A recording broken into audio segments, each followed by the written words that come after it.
Hello everyone and welcome to What Happened at EA Play 2020. My name is Ben. And my name is Peter. Good morning, Peter. Morning, Ben. First off, Yeah? what did you make of EA Play 2020? Bearing in mind that this is sort of the usual period that we'd have E3. And so we're getting loads of streams dotted all over the place, and this is one of them. Yeah, this is one. This is sort of the first of probably a run of, well, half a dozen, depending on what you count as being significant enough to watch. But, well, what I can tell you about what I thought of EA Play is, oh, this just in, Ben. Huh? Everything is available on every platform. Oh my goodness. We don't really have anything new to show you. We just want to tell you that you can now play Sims on your toaster. You can now play FIFA on PES. Good. And Star Wars is available on Disney Plus. But what about, Peter? What about cosmetics? Because I heard those mentioned a lot. Are you sure that I can earn them all in-game? You can earn them all in-game. In-game? In-game. Wow. We'll see what that means. Like, because surely already kind of worm. Surely microtransactions still count as earning them in-game. Because you buy the microtransactions and then launch the game and go to the store. Earn them in-game. Everybody loves a little bit of Michael transactions. Yeah. Our favourite guy. As a more serious answer to your question, overall, I wasn't particularly excited by what we saw. Mostly because, like, as I say, a lot of it wasn't really anything new as such. It was just, hey, this is crossplay, new season of this. There are only about 3 games that I can think of that were new, or were our first look at something we've already heard of. Okay, well, let's get started with Apex Legends. Now, I know you're what we in the Apex community call an Apex head, Peter. Yeah. I know you're mad for it. You can't get enough. Have you actually ever played Apex Legends? I've never played Apex Legends. I'm just I can't really get into the idea of God, what do you even call them? Battle Royale games. Battle Royales? Yeah. It's a bit much for me. Bit intimidating. That's fair. Too much responsibility.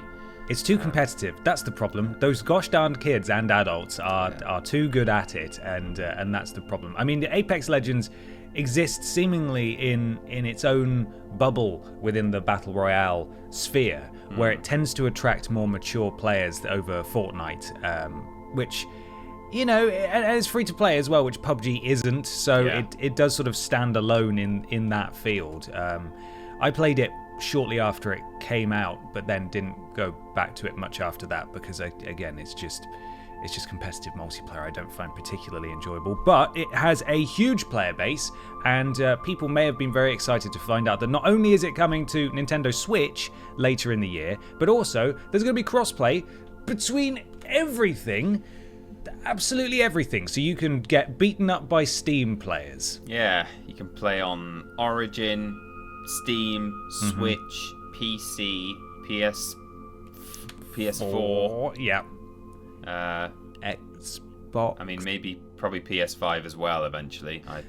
At some point I would have thought so, but also Xbox as well. And it also marks the start of the Lost Treasures Collection event, where I'm assuming there's skins available and perhaps a little bit of microtransactions. Who is to say? Hey, do you want to place down your own spawn point? Now you can. Yeah. Cool. I don't know the relevance of that really. Not being an Apex legend myself, but I'm sure it will come in useful. Yeah. If you die, you can respawn your friend wherever you want now instead of at specific points, which, I don't know, seems a little unbalanced to me. Yeah, it does actually. It's been a long time since I played it, so who knows? You know, when I sit down to watch these events, the things I'm most excited for are actual new releases, you know? And if we move on to The Sims 4... Yeah, brand new release. Yeah, brand new release. The Sims 4 is coming out. No, it's coming to Steam, and that's pretty much all they had to say. They were talking about, obviously, the relevance that some people took from the game, or how it kind of helped them in terms of, feeling like they can be who they want to be and giving them confidence, and that was all very nice. But it was, it just kind of, to me, it felt a bit like one of the, it was the obligatory feel-good package about how great X company is, and then they just happened to link it into The Sims because they probably didn't really have much to say about it other than, hey, it's coming to Steam. So they were like, oh well, when we do the bit where we say how good we are for our users, let's just link it to The Sims because we need to talk about it at some point. Yeah, the whole conference sort of stunk of that, really, which isn't necessarily a bad thing. There was a nice opening where they talked about the state of the world, and that's, it's always, even if it's just a PR move, it's nice to see big corporations not forgetting about it and making sure that message is still heard and reiterated. This stuff about The Sims 4, they didn't announce anything. So to shoehorn in, hey, you can be anyone in The Sims 4, you can do anything. It's about being whoever you want to be. And then in the back of my mind, I'm thinking, people drown people in swimming pools in The Sims. That's what this game is for a lot of people. It's nice that you're laser focusing on this, but to completely ignore the wider connotations of people's usual activities within The Sims it seems a little tone deaf, really. Like they really were forcing through this sort of message that you can be anyone you want in The Sims. It's about being inclusive and reflecting yourself and being true, and there is an element of truth to that, obviously, but people build Sims tiny rooms with no windows and doors just to see what will happen. They put babies at the end of the garden so social services can't come and get them. This is what most people's stories about The Sims 4 is. We talk in the podcast tomorrow about how there's all sorts of crazy glitches going on, and that seems to be, again, most of the conversation that comes out about The Sims 4, and there just seems to be no sort of self-awareness here, really. Especially about The Sims, which is in and of itself a ridiculous game. Yeah, it is. Yeah, you're right. I agree that when it comes to big corporations choosing to talk about important current affairs issues or not, I'm not so cynical that I'm saying, God, I'd rather they didn't even say it because what do they know? It's just platitudes and stuff. Obviously, it's better for them to have said something than not, because the alternative is to just remain silent about something, which is one of the worst things you can do. But this segment didn't feel like a Sims a package or like a Sims reveal of anything. It was their moment to talk about current affairs, which is fine, and then they said, how are we going to talk about the fact that Sims is coming to Steam? Why don't we just combine those two bits? Let's just keep the train rolling. There you go. Next up, it was Joseph Fares, our favourite boy, who brought us one of our favourite games, Leo. A Way Out. Leo!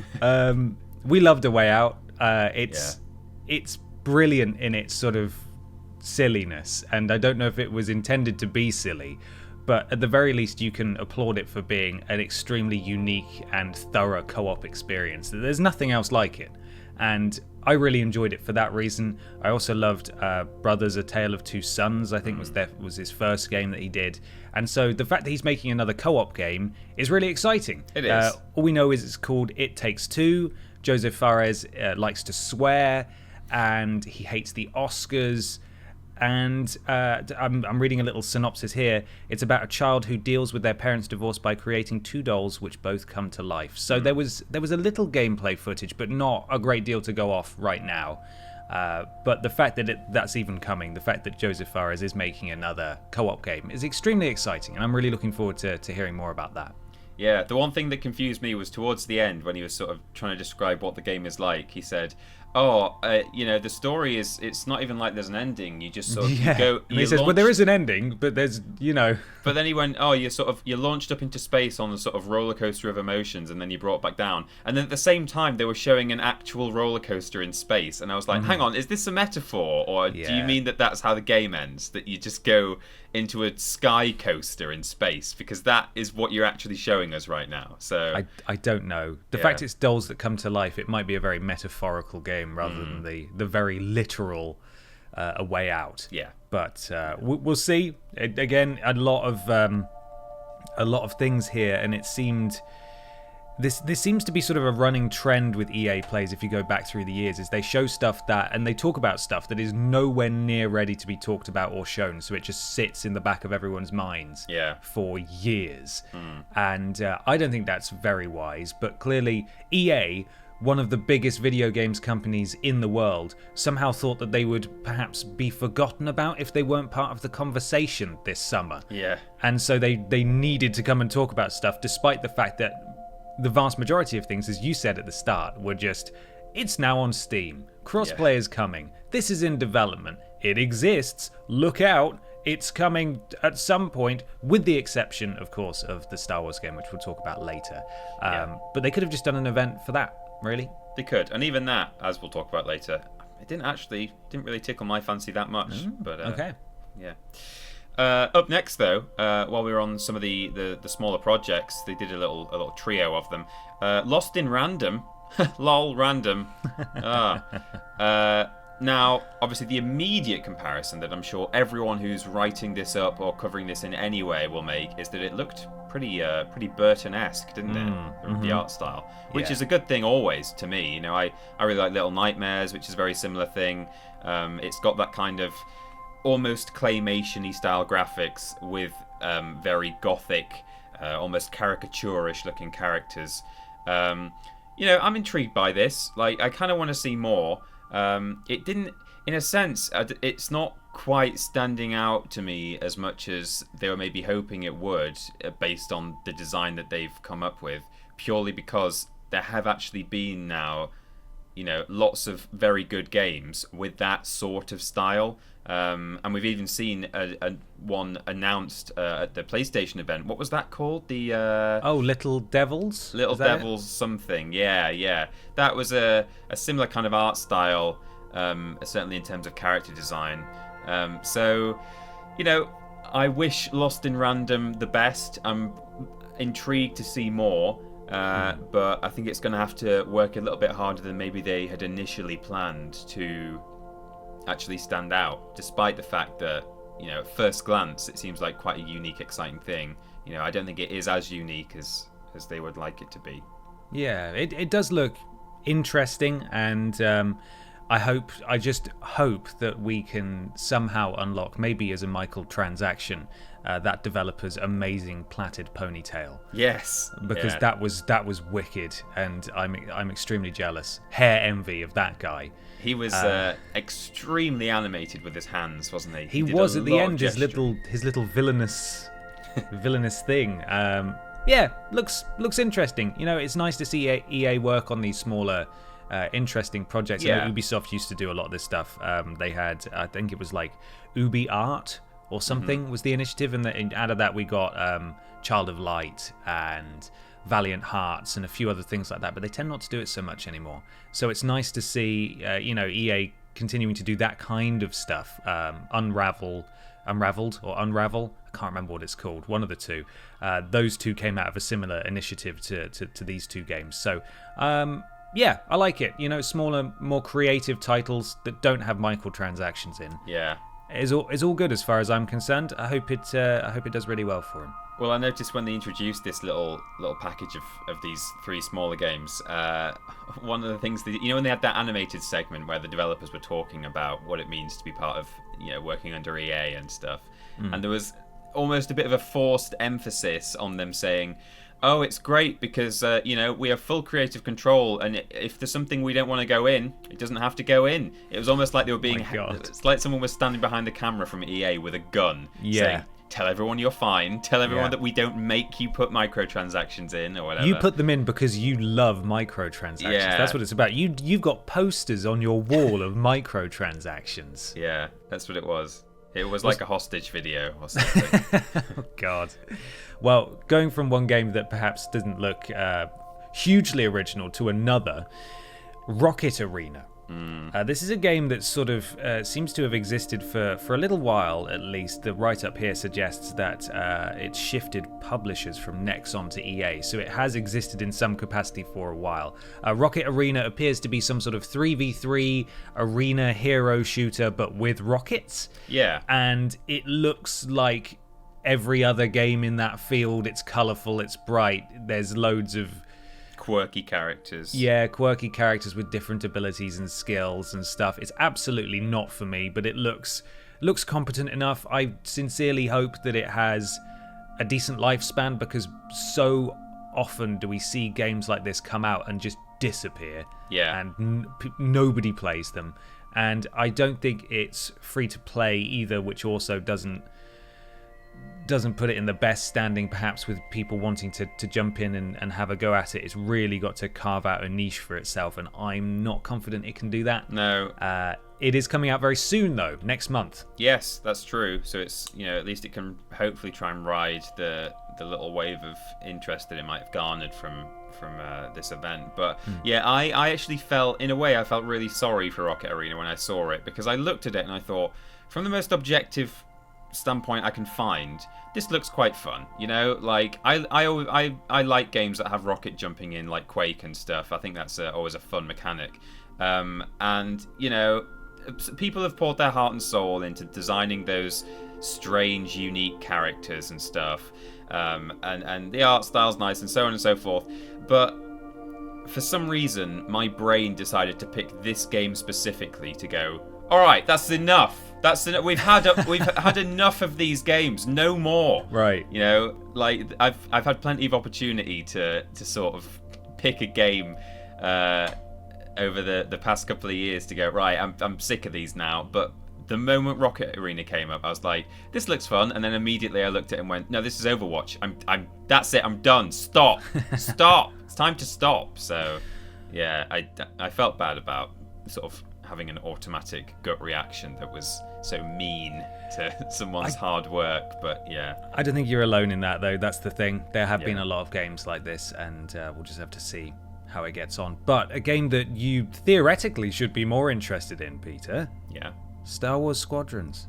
Yeah, which I am. I'm still intrigued by this, but I think despite the fact that I've been in some ways a bit of a defender of Battlefront 2, certain aspects of it. I did enjoy the campaign mode to an extent, Battlefront 2.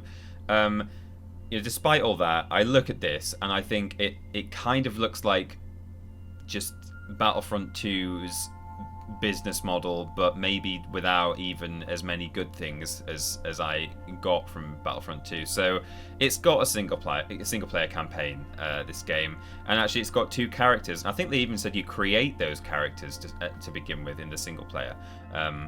But I feel like it's going to be about 4 hours long, if that, this campaign, or it's going to be a real whiz through a story. And then it'll be like, right, now off you go and play our multiplayer for as long as we can make you do so. And, I'm not obliged to spend any money on the multiplayer, because I'm sure there will be the option to. There will be loads and loads of unlockable cosmetics and abilities, just like in Battlefront 2. But yeah, the real saving grace for me with Battlefront was the fact that the campaign was good enough, despite the fact that it was kind of just built around multiplayer mechanics in a single player world with a bit of voice acting and cutscene thrown in. But yeah, I think I'm just reserving all judgment, and I'm going to get this. I'm going to play it, and I'm really hoping that I sit down, play the campaign mode, and it actually blows me away a little bit. But yeah, I think I'm just deliberately stopping myself from getting excited about this. It's got Wedge Antilles in it. Did you spot him there nodding? No, I didn't. Yeah. It did say that there'd be familiar faces. Yeah, well, that was in the reveal trailer. That was already in there. There's just one shot of Wedge Antilles sort of looking out the side of his cockpit, and he sort of goes, "Huh? What? But that was the only familiar face I recognised. But yeah, well, I'll get this. I'll play it. I do enjoy flying the ships in Battlefront, and in that VR mission that they released as well. That was super fun. But yeah, just sort of really reserving judgment until I actually get the thing in my hands. So yeah, what did you think? Got any thoughts? I don't know, man. I think I'm just burned out not only on Star Wars, but EA Star Wars games. Yeah, I watched the trailer earlier this week, and I just felt nothing. Like the rising swell of the Star Wars music as the Star Destroyer rose up out of the clouds, and it was just like, I don't care. And I want to care. I don't not want to care. but they've made me not care. Yeah. And both Disney and EA, from the films and the games, I just don't care. And that's a shame, because the original Star Wars Battlefront 2, the space battles were my favorite part. Yeah. And I loved those. And I also loved the VR flight mission that they released as a free DLC for Battlefront 1. And the whole game is playable in VR. It's out on the 6th of October. It's not going to be too much longer until the next-gen consoles. Providing VR, the VR that I have for PlayStation is compatible with PS5, and this game comes out on PS5, I might get it then. But it's just not a game that I have really much interest at all. The only reason I'd pick it up is if, as I said, PS5 comes out and I just need something to play, and I'm just looking to buy games. Yeah, I like the idea that it sounds like at least the flying controls are a lot more complex than they are in Battlefront 2.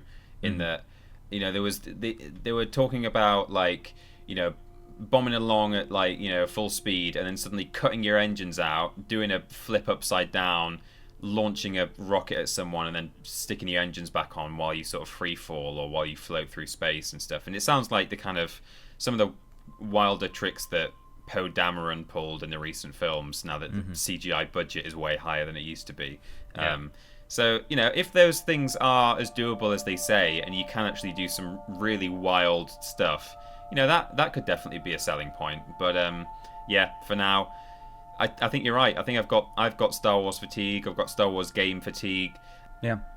Well, that's enough about Star Wars, Peter, because we've got to talk about sports. Oh, good. Well, you know me. I hate Star Wars and love sports. So it's way more interesting than Star Wars is sports. So, there's going to be a Madden NFL 21. There's going to be a FIFA 21.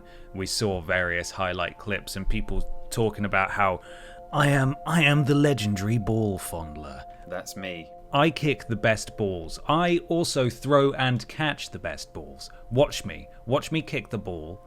Now you can kick the ball this September, or whenever it is that it's coming out. I think there's been some confirmation that if you buy FIFA on PS4, you get the PS5 version for free or something. But beyond that, it's usual fare. You know exactly what it is.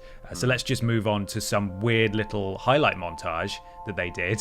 Yeah. Again, this harks back to when we didn't know what Mass Effect Andromeda was, but we knew it existed for a long time. And they just showed people working on the game from sort of an off-screen camera, filming them, just sort of making stuff. So we saw a tiny bit of presumably Dragon Age from BioWare again, which they need to be good.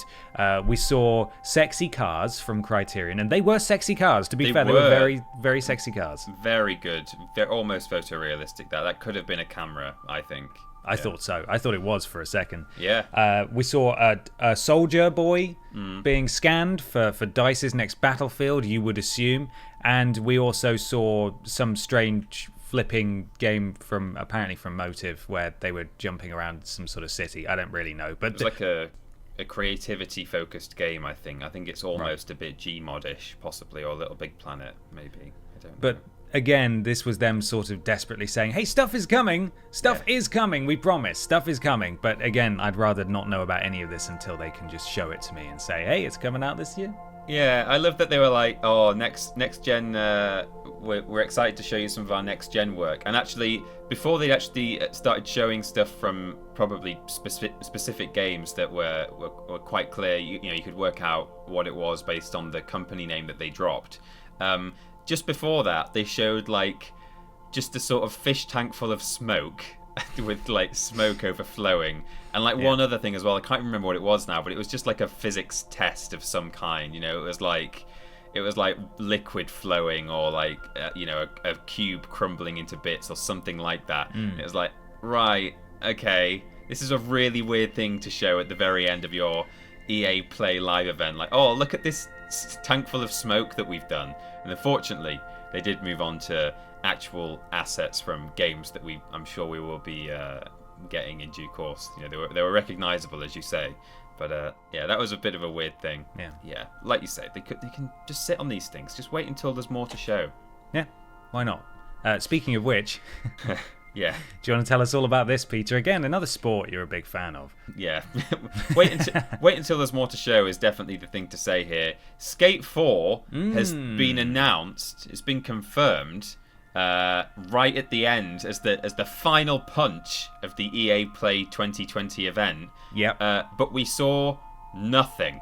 No trailer. No logo. We didn't see a logo, did we? I don't think we saw a logo. No, I think in the background of the Zoom call that was happening, there was like it said Skate on someone's shelf. Yeah, I think it's the original game there on someone's shelf. But yeah, this is great news because people love Skate. It was always a very, very viable, more grounded alternative to Tony Hawk. Yeah. And unfortunately, we haven't seen anything at all. No. And I really, again, as with some of the other smaller games on part of this conference, like I really do hope it does well for them because they did exactly the same thing where they listened to the fans and brought back Mirror's Edge and nobody bought it. And I don't think that's going to happen here with Skate because presumably they will learn from their mistakes and they will market the ever-loving crap out of it. Yeah. But it's too early. What are you doing? Announce it later.